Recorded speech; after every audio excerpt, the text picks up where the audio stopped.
Jadi tidak sembarangan menggunakan lensa mata ketika misalnya mata kita mengalami gangguan. Ya, jadi lensa ini sudah sesuai dengan apa? Sesuai dengan tingkat misalnya gangguan pada mata kalian, minusnya berapa. Ya, nah seperti itu. Nanti kalian bisa cek mata kalian apakah matanya masih berfungsi dengan baik, maksudnya apakah matanya ada gangguan atau tidak. Ya, nah di situ kalian bisa tahu. Nanti kalau misalnya ada gangguan pada mata, mungkin kalian akan disarankan untuk menggunakan kacamata dan sering cek ke optik. Nah, kemudian yang selanjutnya itu ada retina. Nah, ini adalah gambar dari retina bola mata kita. Ya, jadi retina ini berfungsi sebagai tempat jatuhnya bayangan benda. Ya, retina terletak di belakang lensa mata. Nah, ini seperti yang terlihat pada gambar ini. Ini adalah gambar dari retina. Nah, kemudian yang selanjutnya ada yang dinamakan saraf mata. Nah, saraf mata ini berfungsi untuk meneruskan rangsangan cahaya yang masuk ke susunan saraf pusat di otak kita. Nah, anak-anak bisa perhatikan ini adalah bagian dari mata manusia. Ya, itu anatomi mata.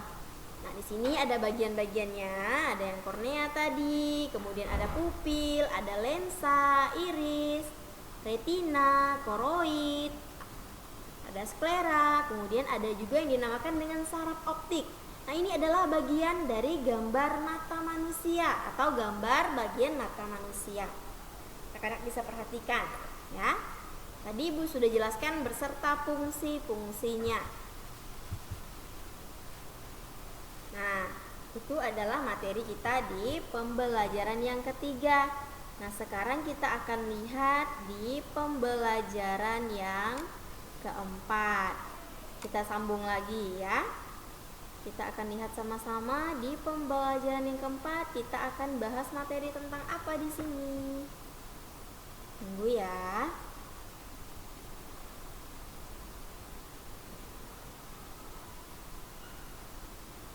Nah, materinya itu ada dua juga. Yang pertama tentang ringkasan teks non-fiksi dan yang kedua sikap yang sesuai dengan sila keempat. Nah, kita akan melihat apa itu ringkasan teks non-fiksi. Nah, kalian bisa buka halaman 19. Halaman 19. Nah, teks non-fiksi itu adalah penyajian singkat dari sebuah teks bacaan. Ya, ringkasan. Namanya juga ringkasan.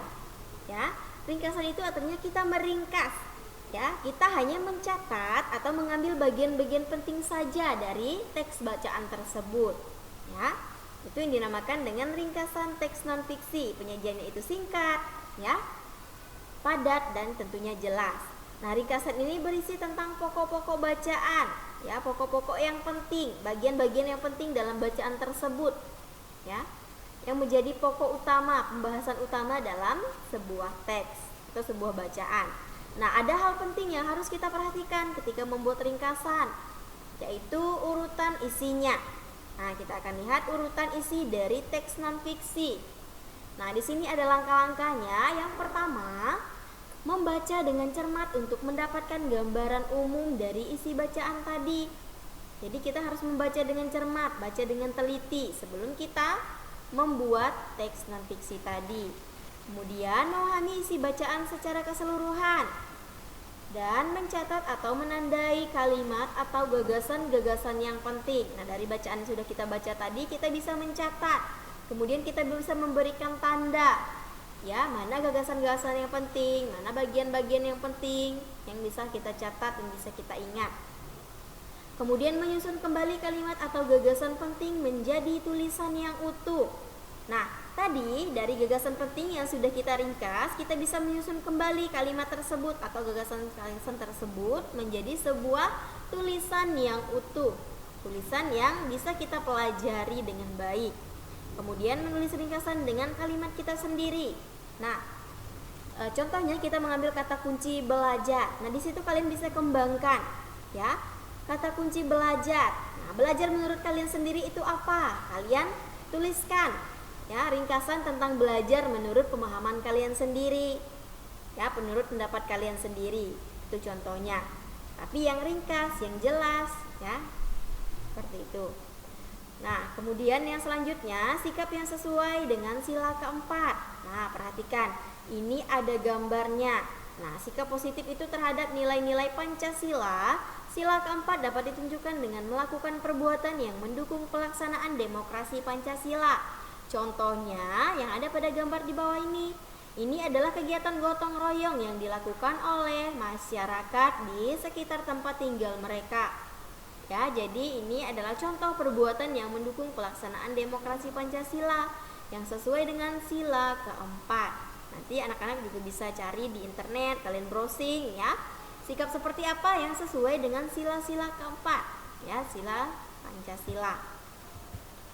Nah, kemudian yang selanjutnya, perilaku-perilaku tersebut antara lain yang pertama, mengakui bahwa tiap manusia Indonesia mempunyai kedudukan, mempunyai hak, ya, dan tentunya kita juga mempunyai kewajiban. Ya, di sini kita berhak mengakui bahwa tiap manusia Indonesia itu mempunyai kedudukan. Kemudian mengakui bahwa tiap manusia Indonesia mempunyai hak dan mempunyai kewajiban. Seperti yang sudah Ibu jelaskan ya sebelumnya, antara hak dan kewajiban itu harus kita jalankan secara seimbang, secara merata. Ya, jadi keduanya itu harus berjalan secara bersamaan. Ya, ketika kita sudah mendapatkan hak kita, maka disitulah kita akan menjalankan kewajiban. Ya, jadi keduanya itu sama-sama adil, sama-sama kita dapatkan. Kemudian yang selanjutnya lagi, nah, pelaksanaan demokrasi Pancasila selalu mengutamakan musyawarah dalam mengambil keputusan. Nah, kalian ada yang ingat bunyi sila keempat? Kerakyatan yang dipimpin oleh hikmat kebijaksanaan dalam permusyawaratan perwakilan. Nah, di sini untuk mengambil sebuah keputusan untuk banyak orang atau untuk kepentingan umum, kita harus mengutamakan musyawarah terlebih dahulu. Ya, kita mengundang masyarakat yang lain, ya. Kita melakukan musyawarah, melakukan kesepakatan, ya. Meminta pendapat dari mereka bagaimana kita bisa mengambil keputusan yang baik, keputusan yang tepat untuk kepentingan bersama. Di sini musyawarah mufakat diliputi semangat kekeluargaan. Nah, semangat kekeluargaan itu harus kita harus kita ketahui ya.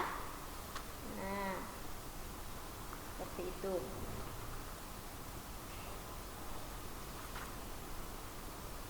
Kemudian yang selanjutnya, musyawarah mufakat dilaksanakan dengan akal sehat dan sesuai hati nurani yang luhur. Nah, di sini tentunya musyawarah mufakat itu dilaksanakan dengan akal sehat. Ya, kita bisa berpikir dengan baik. Ya, agar keputusan yang kita ambil itu tadi sesuai dengan keputusan bersama, sesuai dengan hati nurani. Ya. Jadi tidak ada yang misalnya pendapat saya tidak dipakai, pendapat saya tidak dihargai. Nah, tidak ada nanti ada orang yang berkata seperti itu karena apa? Karena misalnya pendapatnya itu tidak dihargai ya oleh kita. Nah, jadi ini adalah contoh sikap yang sesuai dengan sila keempat Pancasila. Yang pertama, musyawarah mufakat, kemudian menghargai pendapat orang lain, menghargai perbedaan, sampai pada mau menerima hasil keputusan demi kepentingan bersama. Nah, inilah yang dinamakan dengan sikap yang sesuai dengan sila keempat Pancasila. Di sini kita lebih mengutamakan musyawarah mufakat untuk mencapai kepentingan dalam mengambil sebuah keputusan untuk kepentingan bersama. Ya. Nah, jadi anak-anak ini tadi materi yang ada di pembelajaran 3 dan 4, tema 5 subtema 1. Nanti jangan lupa catat materinya ya di buku kalian untuk belajar di rumah. Nah, jika tidak ada pertanyaan, kita akhiri dengan doa salam Maria. Mari kita angkat tanda kemenangan kita dalam nama Bapa dan Putra dan Roh Kudus. Amin. Salam Maria, penuh rahmat Tuhan sertamu, terpujilah engkau di antara wanita dan terpujilah buah tubuhmu Yesus. Santa Maria, Bunda Allah, doakanlah kami yang berdosa ini sekarang dan waktu Tuhan mati. Amin. Kemuliaan kepada Bapa dan Putra dan Roh Kudus seperti pada permulaan, sekarang dan selalu sepanjang segala masa. Amin. Selamat pagi anak-anak. Terima kasih. Sampai berjumpa lagi. See you, bye-bye.